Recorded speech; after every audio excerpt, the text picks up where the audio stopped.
They built roads that still exist. They shaped laws that still guide us. But on the battlefield, the Romans were something else entirely. More than warriors, they were thinkers, masters of strategy. And sometimes their tactics were so ruthless, so unexpected, that they didn't just win battles, they crushed the spirit of their enemies.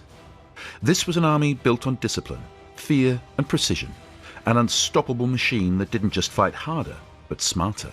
Their enemies never saw it coming, and when they did, it was already too late. Today we uncover the secrets behind the Roman army's craziest battle tactics, the ones that truly shocked the ancient world. Before we begin, don't forget to like this video and subscribe so you never miss the stories like this. One of the most shocking tactics of the Roman army, which actually worked, was something that looked more like a strange machine than a group of men. It was called the Testudo. The name means tortoise in Latin, and once you saw it in action, the name made perfect sense. Imagine this: rows of soldiers marching slowly forward, their shields locked together so tightly that not even an arrow could slip through. Shields in the front, shields on top, shields on the sides. From a distance, it looked like a living tank made out of metal and muscle. This was no ordinary formation. This was a wall, a roof, and a shell, moving as one. But why was it so terrifying? Because it was almost impossible to stop. Archers would rain down arrows, but nothing got through. Spears bounced off. Rocks were useless. Even fire couldn't reach the men beneath. The enemy would watch in horror as this wall of shields crept closer and closer, completely unstoppable. And then, when the Romans were close enough, they would break formation, pull out their swords, and attack with full force. The Testudo wasn't just strong, it was smart. Roman commanders used it especially during sieges, when their men had to cross open ground under heavy fire. It protected them while they marched straight to the enemy walls. Sometimes it was even strong enough to carry horses or wagons on top of it. Can you imagine an army walking under a platform like that? That's not just defense, that's domination. But there was a catch. The Testudo was slow, very slow, and if enemies got too close, the formation could be broken. The soldiers inside couldn't fight well while holding the shields in place. If cavalry charged in at the right moment, or archers attacked from both sides, it could turn into a trap. Still, most enemies had never seen anything like it. They were shocked. Some even ran before the Romans arrived. It wasn't just a tactic, it was a message. We are coming and you can't stop us. So would you have stood your ground against that living wall, or would you have run for your life? The next formation that the Romans used was something truly terrifying. A wall of warriors that didn't just fight once, but kept coming, wave after wave. This was the Roman triple line, also known as Triplex. It was one of the most brilliant and shocking battle tactics the ancient world had ever seen. The Roman army moved into position, dust rose, orders echoed across the field. Thousands of soldiers took their places, like pieces on a giant chessboard. But this was no ordinary wall of men. It stood 3 lines deep, built to wear the enemy down, slowly, surely, without mercy. At the front stood the hastati, young, strong, and ready to charge.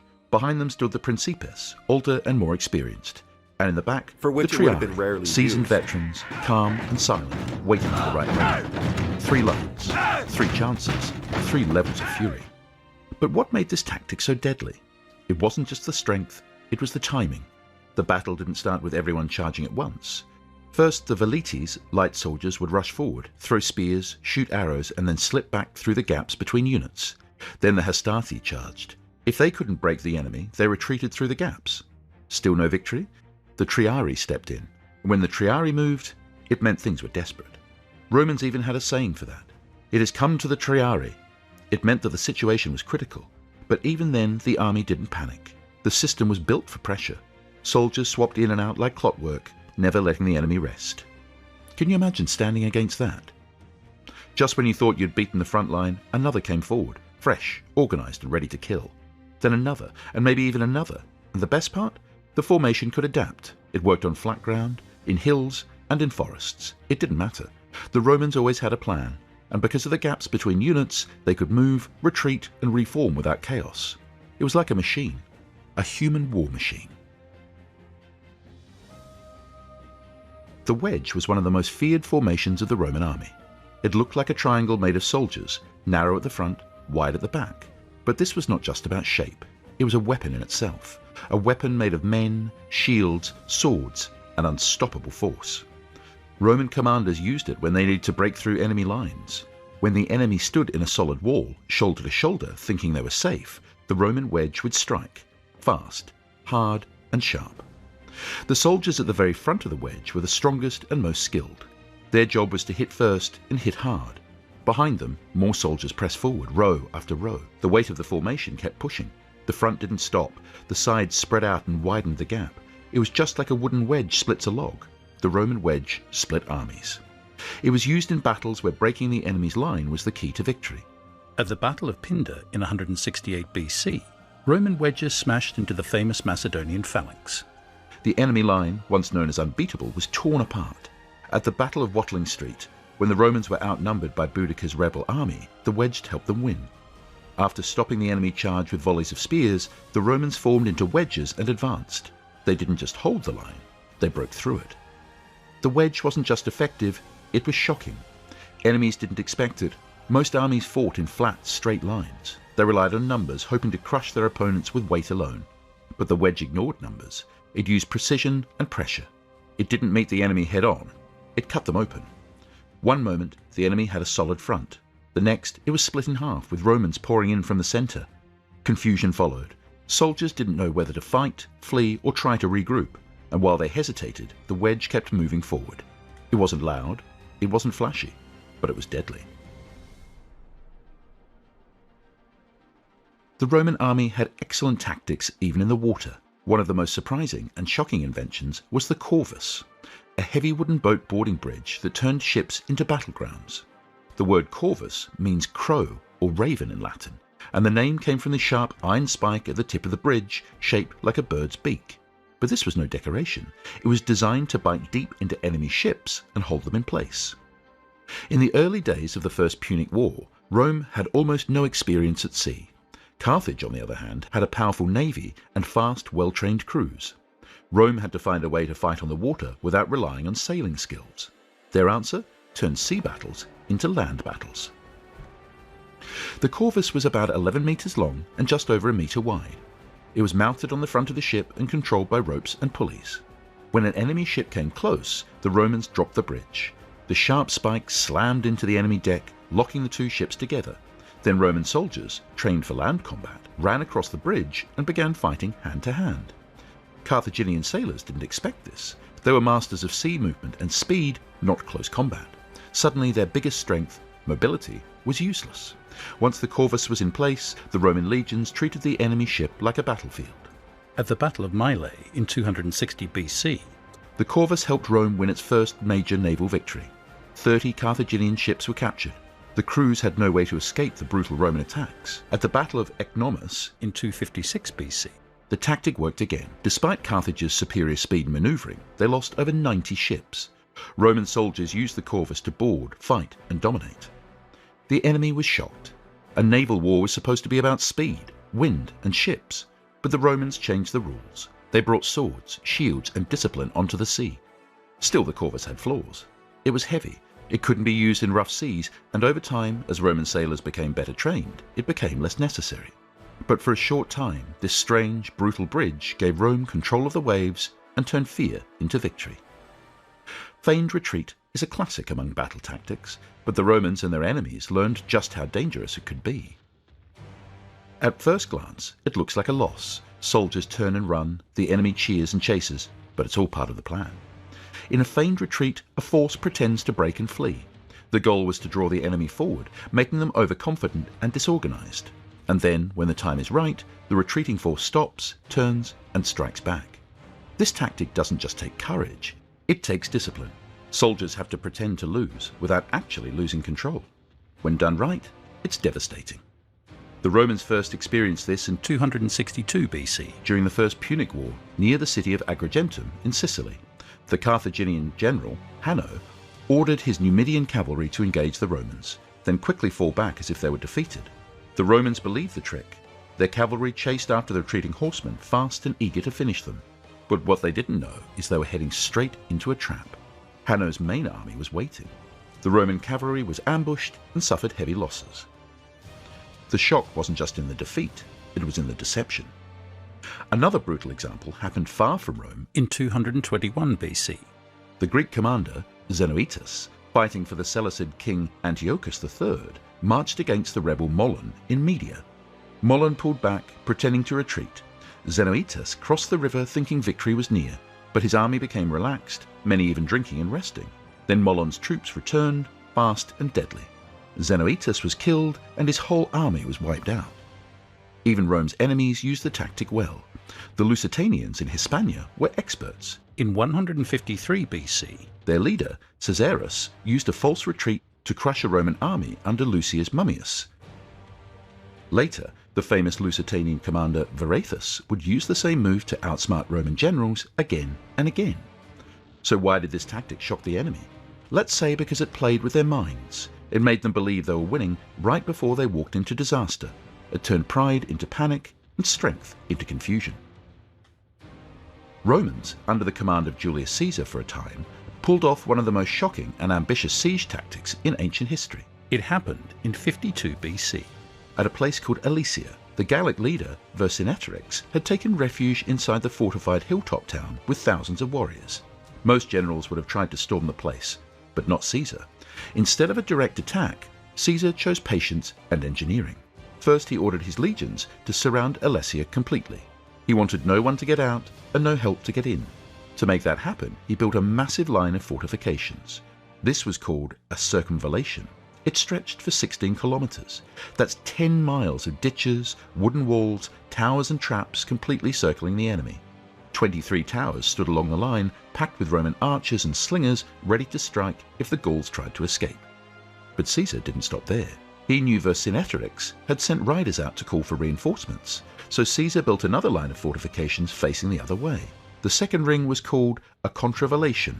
It was meant to protect the Roman army from being attacked from the outside. In short, Caesar trapped his enemy between two deadly walls like a lid on a boiling pot. The detail was incredible. Caesar's men dug deep trenches, some filled with water to stop cavalry. Others were packed with sharpened stakes. Behind them stood high walls topped with battlements and wooden spikes. There were even hidden pits and traps placed in front of the lines to slow down charging enemies. And when the terrain wasn't flat, Caesar came up with something even more surprising. He ordered the construction of a huge earthen ramp. Its purpose was to build a deep depression in the land and allow siege towers to roll forward. No escape from inside, no rescue from the outside. Vercingetorix was waiting for his allies to break through, but when they came, they found themselves blocked by the outer wall. The Gauls inside tried to break out. The ones outside tried to break in. Both failed. The double siege worked. The strategy stunned Rome's enemies. Who builds two walls to fight one battle? Caesar did, and with it he broke the last strong resistance in Gaul. Some states often used war elephants in battles. The Romans were not one of them, but they had excellent tactics in battles against them, tactics that turned fear into strategy. War elephants were terrifying. They were fast, huge and unstoppable at first glance. Their thick skin made them hard to kill, and their strength allowed them to crush men and horses alike. In the Pyrrhic Wars and Punic Wars, Roman soldiers saw them up close and nearly broke under their power. But Rome adapted, and once they learned how to fight them, elephants were no longer unbeatable. The first step? Don't fight them head on. Instead of attacking from the front, Roman troops aimed for the legs and eyes, weak points that were hard to defend. Spears, arrows, and side attacks became their tools.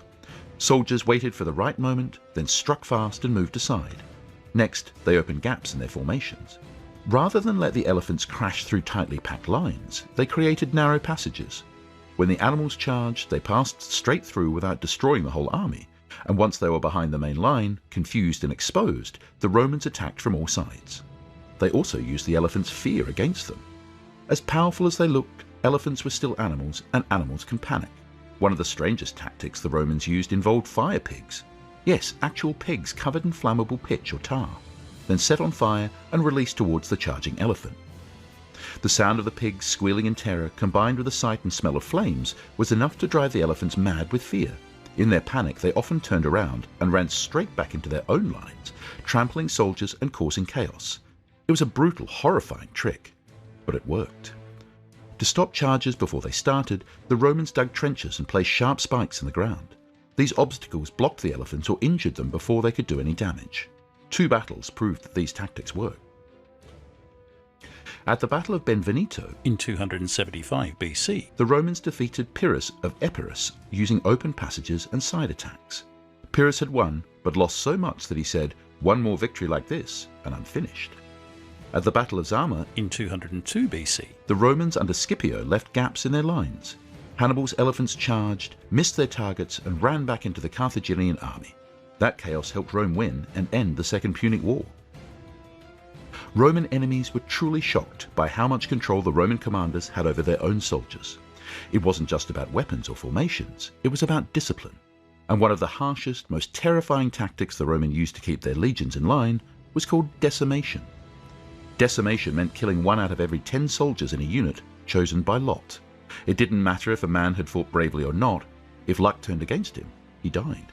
And not by an officer's sword, but by the hands of his 9 closest comrades. They were forced to kill him themselves.